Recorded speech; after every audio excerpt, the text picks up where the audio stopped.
C'est bien connu, quand on apprend une langue, qu'au début, on comprend beaucoup mieux que l'on ne parle. C'était le cas pour moi avec l'espagnol.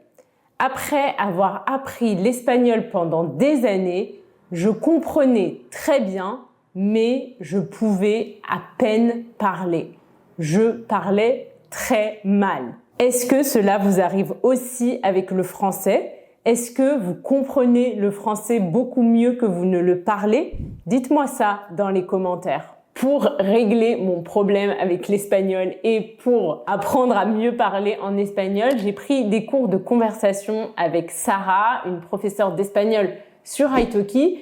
Et petit à petit, j'ai gagné en aisance à l'oral et aujourd'hui, je parle beaucoup mieux. Je veux d'ailleurs remercier Italki de m'avoir choisi comme ambassadrice et de sponsoriser cette vidéo et je vous en parlerai plus en détail un peu plus tard dans la vidéo. Mais avant, essayons de comprendre pourquoi est-ce que c'est le cas. Pourquoi est-ce que quand on apprend une langue, on comprend beaucoup mieux que l'on ne parle? Quand on apprend une langue, on fait au début beaucoup plus d'apprentissage basé sur de l'input-based learning, que de l'output-based learning, de l'apprentissage basé sur de l'output.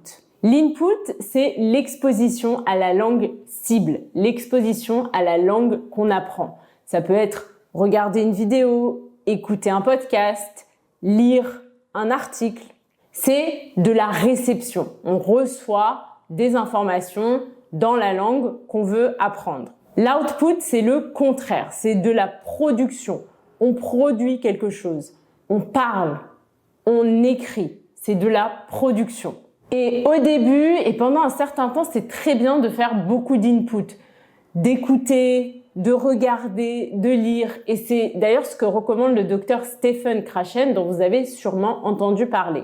Dans sa théorie de l'input, il insiste sur le rôle fondamental de la compréhension dans l'acquisition d'une langue étrangère. Attention, il parle d'acquisition et non d'apprentissage. L'acquisition ressemble plus au processus d'apprentissage de notre langue maternelle, où on apprend petit à petit, au fur et à mesure, comme le font les enfants avec leur langue maternelle. Et selon cette théorie, la compétence d'expression orale, l'aisance à l'oral va venir progressivement et l'apprenant parlera quand il sera prêt. Cette deuxième partie de la théorie, je pense qu'elle est très vraie pour les enfants qui n'ont pas peur de parler.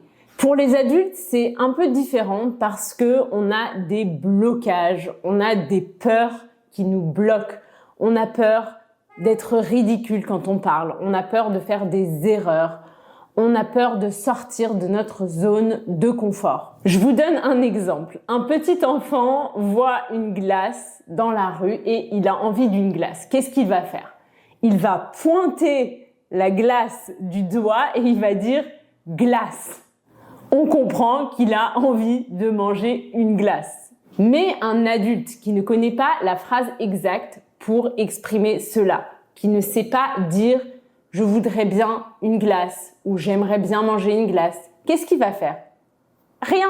Il ne va rien dire, il ne va pas parler et il ne va pas mettre en pratique ses compétences orales et les mots de vocabulaire qu'il connaît et donc il ne va pas progresser à l'oral et il ne va pas manger de glace. Donc, je pense que c'est très bien de faire beaucoup d'input, mais que quand on est un adulte qui apprend une langue, on a tendance à en faire trop. Donc, à un moment, si on veut progresser à l'oral, il va falloir se faire violence, il va falloir se forcer et se créer des occasions de parler. Alors, comment on se crée des occasions de parler? Pour moi, la meilleure option, c'est de prendre des cours particuliers de conversation avec un professeur natif régulièrement sur une plateforme comme Italki. Italki, c'est une plateforme qui vous permet de trouver un professeur de français et de plus de 150 autres langues en ligne pour tous les niveaux et tous les budgets. J'ai moi-même enseigné sur Italki et je prends des cours d'espagnol sur Italki régulièrement. Pour vous aider à choisir le professeur ou la professeure idéale pour vous, vous avez pour chaque professeur des petites vidéos de présentation.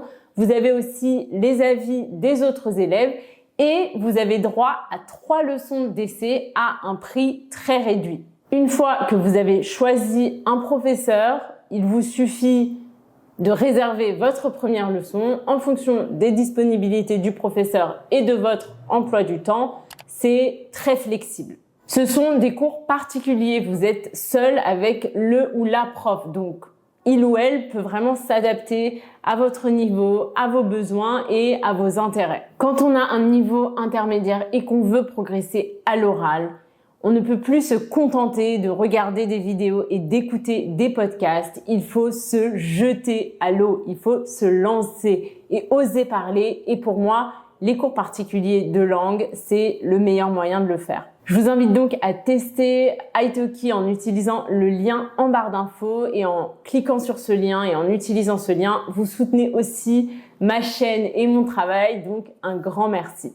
Comme je vous l'expliquais, un des plus gros obstacles à la progression à l'oral, c'est qu'on a peur de parler par peur du ridicule, par peur de faire des erreurs et du coup, on ne parle pas et on ne progresse pas. Prendre des cours particuliers, ça va vous permettre de pratiquer le français dans un environnement qui est bienveillant, où vous vous sentez en confiance. Vous allez pouvoir faire des erreurs sans avoir peur d'être ridicule et vous allez parler, ce qui est le plus important. Au début, ça va être difficile, mais je vous promets qu'avec le temps, ça va s'améliorer et que vous allez gagner en confiance. En parlant d'erreurs, je pense aussi que c'est important d'obtenir du feedback d'un professeur natif pour éviter de répéter les mêmes erreurs encore et encore. Ce n'est pas grave du tout de faire des erreurs, mais quand on apprend une langue, on a tendance à répéter les mêmes erreurs et à prendre des mauvaises habitudes. Et après, c'est très difficile de se défaire de ces mauvaises habitudes.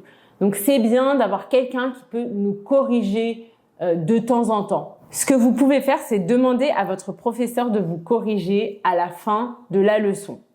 Je pense que ce n'est pas très bon si le professeur vous interrompt pendant que vous parlez pour vous corriger parce que, comme je vous le disais, le but, c'est vraiment de parler et de gagner en confiance. Donc, c'est pas très bon pour la confiance si votre professeur il vous interrompt toutes les 2 minutes pour vous corriger. Donc, ce qu'il peut faire, c'est noter sur un document à côté des phrases avec des erreurs que vous avez faites. Et ensuite, à la fin de la leçon, vous revoyez ensemble ces phrases et vous, l'élève, cherchez les erreurs dans ces phrases. Essayez de trouver l'erreur dans la phrase et de cette manière, vous allez apprendre de vos erreurs et vous allez beaucoup mieux retenir. J'insiste aussi sur le fait que c'est important, si vous voulez progresser à l'oral, de fixer des cours régulièrement. Je vous recommande de fixer un cours par semaine, toutes les semaines à la même heure. Ça va vous aider à créer une habitude, à pratiquer toutes les semaines et à garder la motivation. Après, si vous n'avez pas envie de prendre des cours de langue ou que vous prenez déjà des cours de langue et que vous avez envie de faire plus, j'ai quelques suggestions pour vous. La première chose que je vous répète à chaque fois, c'est de parler seul à voix haute. Racontez-vous votre journée à voix haute, racontez-vous ce que vous êtes en train de faire. Vous pouvez aussi faire semblant d'être au téléphone avec une amie et lui raconter un événement de votre journée, faire semblant d'être au téléphone. Une autre chose que je vous recommande de faire, c'est de faire ce que j'appelle de l'écoute active. On a tendance à consommer beaucoup de contenu, à regarder beaucoup de vidéos, écouter beaucoup de podcasts, à faire beaucoup d'input, comme je vous le disais, mais tout cela reste un peu passif. Ce que vous pouvez faire, c'est par exemple regarder une vidéo ou écouter un podcast et ensuite résumer à voix haute ce que vous avez compris du podcast et ça va vous permettre de mettre en application les nouveaux mots que vous venez d'apprendre et pas seulement de regarder, consommer beaucoup de contenu sans prendre le temps d'intégrer l'information et de réfléchir à ce que vous venez d'écouter. Donc je vous conseille vraiment de faire de l'écoute active et de résumer à voix haute ce que vous avez compris d'une vidéo, d'un article, d'un podcast. La dernière technique dont je veux vous parler aujourd'hui pour améliorer vos compétences à l'oral, c'est la technique du shadowing. Le shadowing, c'est une technique d'apprentissage des langues dont on entend beaucoup parler en ce moment et qui consiste à imiter un natif quand il parle. Avec cette technique, on devient l'ombre, shadow en anglais, d'où le nom de shadowing, on devient l'ombre de la personne qui parle et le but, c'est de tout imiter. Le ton, l'intonation, l'accent, les gestes, les mimiques faciales, etc. C'est un excellent moyen de travailler sa prononciation, son accent et de manière générale, son aisance à l'oral et sa fluidité. Comment pratiquer le shadowing? Tu peux prendre par exemple une de mes vidéos et faire les 3 étapes suivantes. Première étape, regarde simplement la vidéo et écoute et lis les sous-titres. Écoute et lis les sous-titres. Deuxième étape, écoute et répète. Mets pause après chaque phrase et répète après moi en imitant mon intonation, ma prononciation, mes gestes, etc.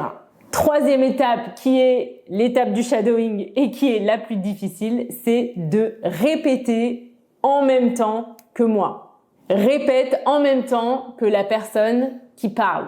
Reproduis les mêmes gestes, la même intonation, le même accent, imite la personne qui parle, mais en même temps qu'elle. C'est ça qui est un petit peu difficile, c'est qu'il faut le faire en même temps que la personne qui parle. Et avec cette technique, tu vas améliorer tes compétences à l'oral. J'espère que tous ces conseils vont t'aider à progresser, à t'améliorer et que tu vas pouvoir parler en français avec plus d'aisance. Si vous avez aimé cette vidéo, n'hésitez pas à la liker, à vous abonner à la chaîne pour plus de vidéos en français et me laisser un petit commentaire pour me dire comment est-ce que vous travaillez sur vos compétences à l'oral en français.